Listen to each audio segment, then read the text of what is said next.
सभी भाइयों को मेरा नमस्कार। आप सभी को स्वागत है हमारे सेशन में। अगर आप इस वीडियो को देखने आए हैं मेरे दोस्त, तो इस वीडियो को पूरा देखिए या इसे बंद कर दीजिए, क्योंकि 1, 2, 10 सेकंड देखने से कुछ समझ नहीं है। अगर आप इसको पूरा देखिएगा तभी आपको यहाँ से सीखने को मिलेगा। ये बहुत ही इंपॉर्टेंट चीज है। हिंदी व्याकरण के अंतर्गत एक संज्ञा टॉपिक है, जो कि आप क्लास 9th में हो या क्लास 10th में हो या 8th में हो या आप क्लास 12th में क्यों ना हो, इससे क्वेश्चन आता ही आता है। इससे या तो दुगना स्पीड में देखिए या तो जैसे भी देखना हो आप देख लीजिएगा, लेकिन बहुत इंपॉर्टेंट टॉपिक है, हमें बताना चाहता हूं। इस टॉपिक का नाम है संज्ञा। तो दुनिया का कोई भी चीज संज्ञा ही है।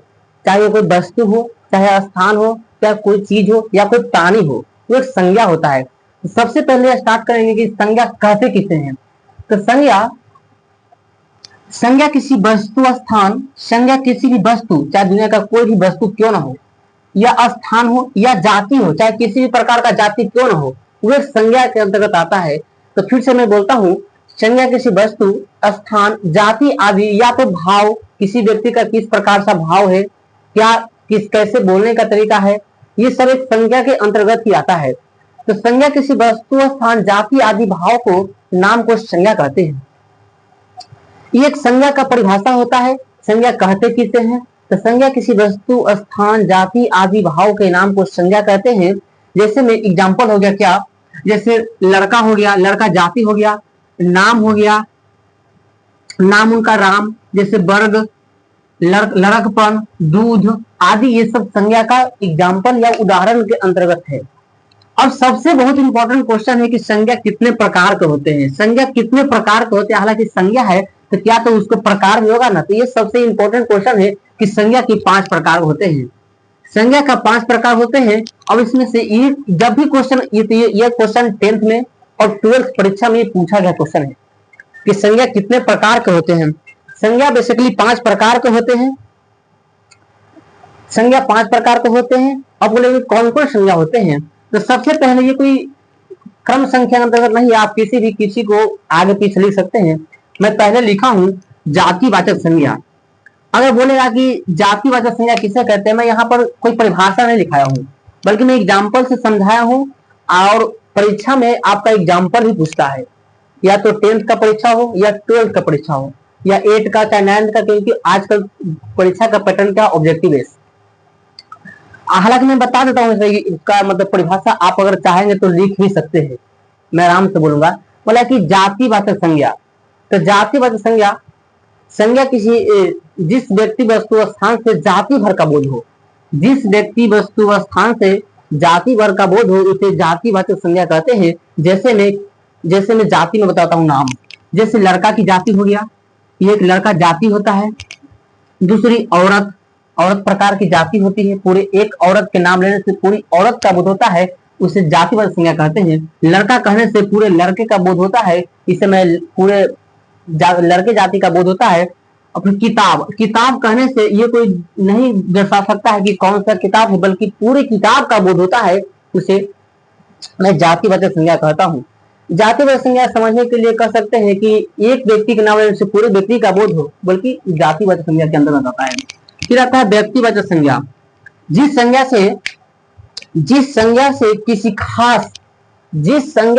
खास व्यक्ति, वस्तु, स्थान का बोध हो, उसे व्यक्तिवाचक संज्ञा कहते हैं।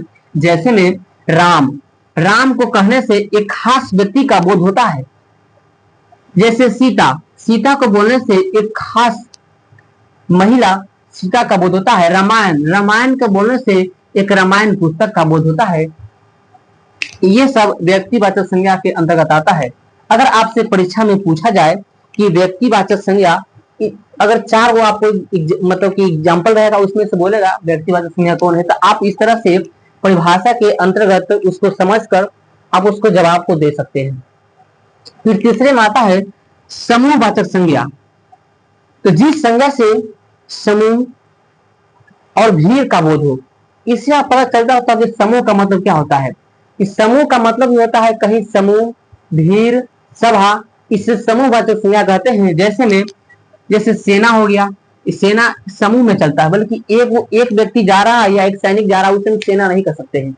यहाँ पर कम से कम 10, 20 जितना भी अधिक संख्या में हो उसको हम सेना कहेंगे। वर्ग, वर्ग क्या, एक लड़का अगर क्लास में बैठा हुआ था क्या उसको वर्ग बोल सकते, नहीं बोल सकते हैं। वहां पर कम से कम 20, 25 जो भी हो, मतलब कि लगना चाहिए कि वर्ग हो।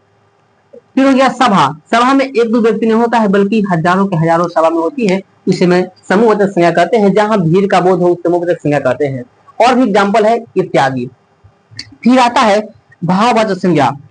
भाववाचक संज्ञा किसे कहते हैं, किसी जिस व्यक्ति से किसी वस्तु का भाव का पता चले, भाव गुण दोष प्रकट, क्या उसमें अच्छाई है क्या बुराई है, उसका क्या भाव है, उसे भाववाचक संज्ञा कहते हैं। जैसे अच्छाई, किसी व्यक्ति की अच्छाई या उसके भाव के अंदर आता है। बुराई भाववाचक संज्ञा है। लिखाई भाववाचक संज्ञा है।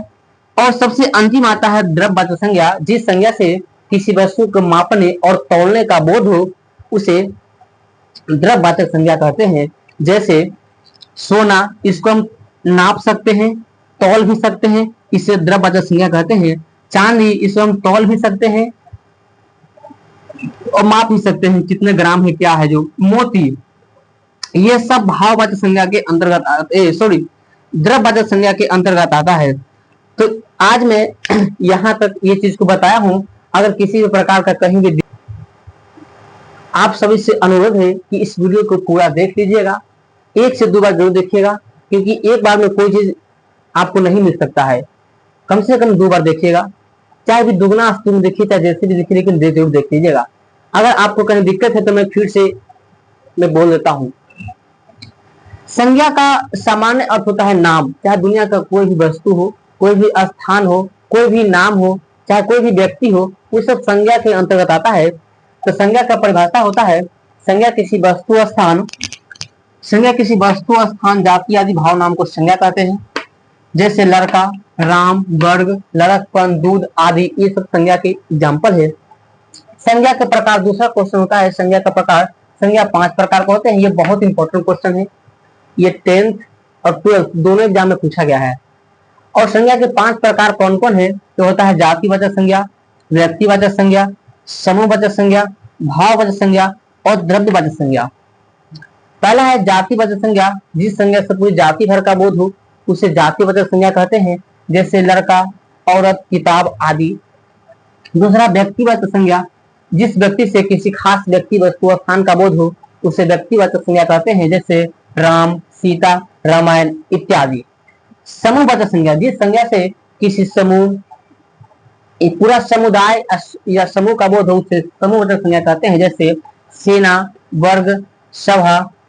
चौथा होता है भाववाचक संज्ञा, जिस संज्ञा से किसी वस्तु के भाव का पता चले, गुण का पता चले उसे क्या कहते हैं, भाववाचक संज्ञा। तो उसका भाव क्या हो सकता है, या तो अच्छाई हो सकता है या बुराई हो सकता है या लिखाई हो सकता है, जो बहुत तरह के भाव हो सकता है। यहाँ पर यदि से होता है। फिर द्रव्यवाचक संज्ञा, जिस संज्ञा से मापने और तौलने का बोध हो उसे द्रव्यवाचक संज्ञा कहते हैं। जैसे सोना, चांदी, मोती, ये सब द्रव्यवाचक संज्ञा कहते हैं। यहाँ पर इस सेशन को मैं समाप्त करता हूँ। अगर कहीं भी समझने में दिक्कत हो, चाहे किसी प्रकार का दिक्कत हो, आप कमेंट कीजिएगा। जय हिंद, जय भारत।